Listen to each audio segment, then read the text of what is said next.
There are moments where you don't know what you're looking at until later, where something happens. Small, strange, unsettling. And your brain spends the next hour trying to build a version of events where it's nothing, where you're wrong, where you overcomplicated something that had a perfectly reasonable explanation. Tonight's story is about a couple watching a movie at 9:30 at night when someone tried to open their door, and what happened when they looked a little closer. This is her story, in her own words. She and her fiancé had just moved into their apartment a month earlier. 9:30 at night, watching a movie on the couch, when they heard someone try to open their door. Keys that didn't work, then 4 or 5 knocks. She looked through the peephole. Bags outside, no one visible.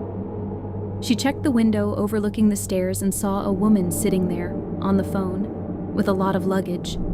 Duffel bags, like she was coming home from a trip.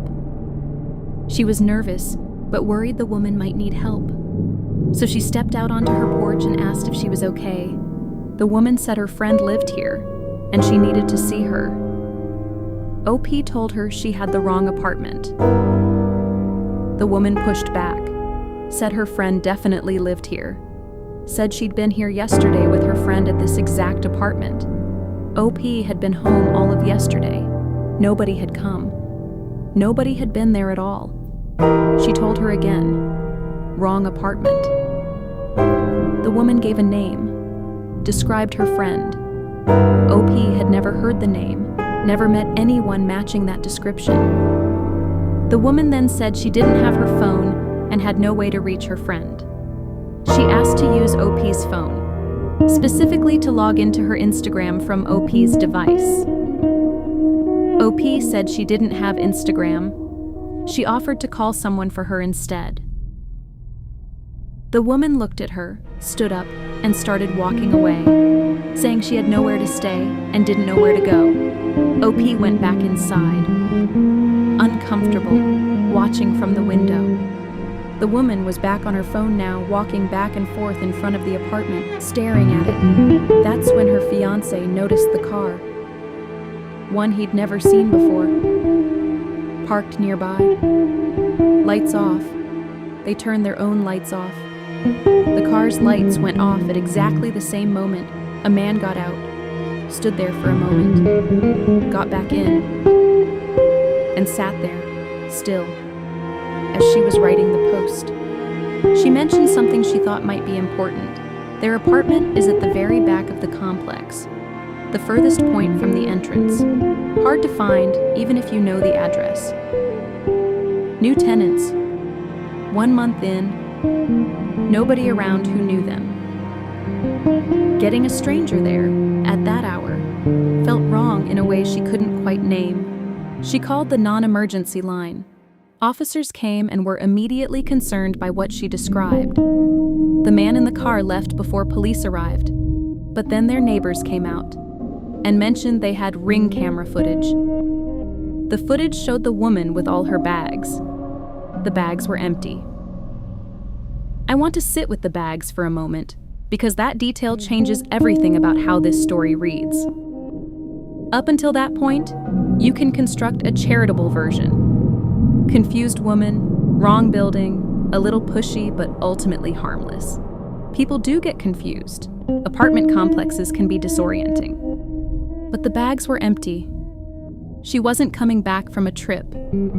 She wasn't a friend stranded with nowhere to go. She was carrying props that made her look like one.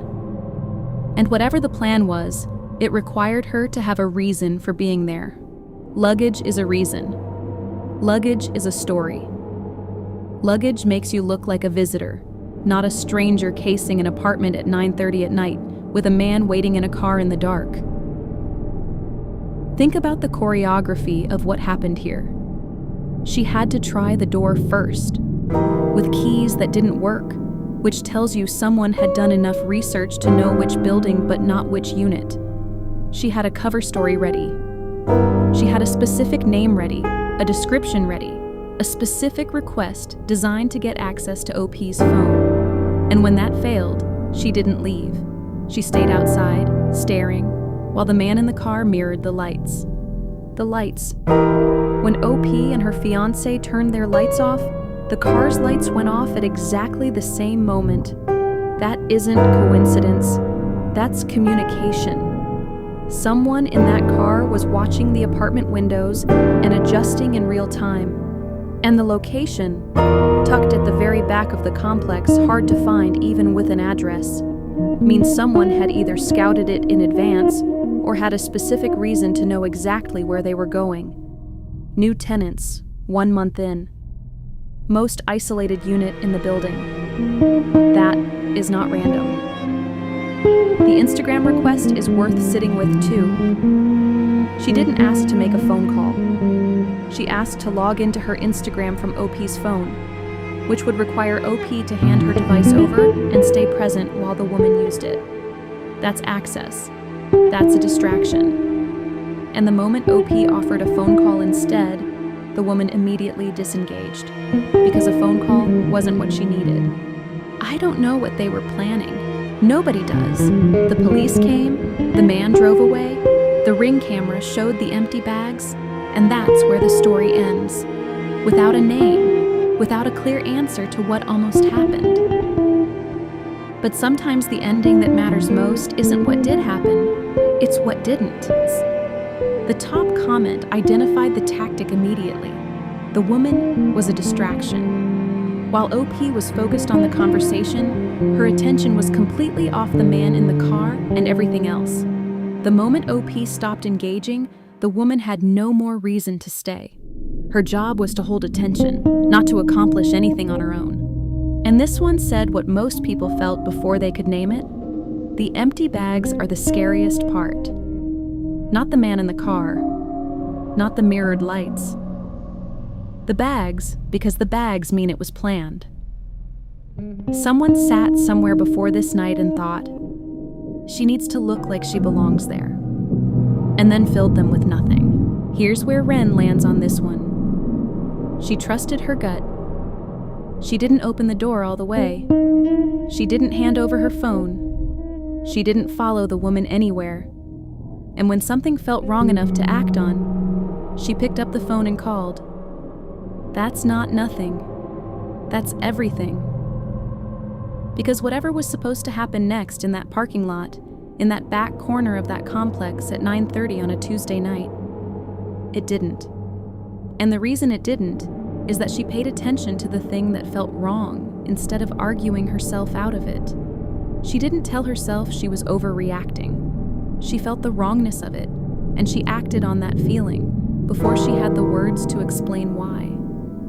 Trust the feeling. Make the call. Let them wonder why it didn't work. More whispers are coming. Follow Wren so you never miss one. I'll see you in the shadows.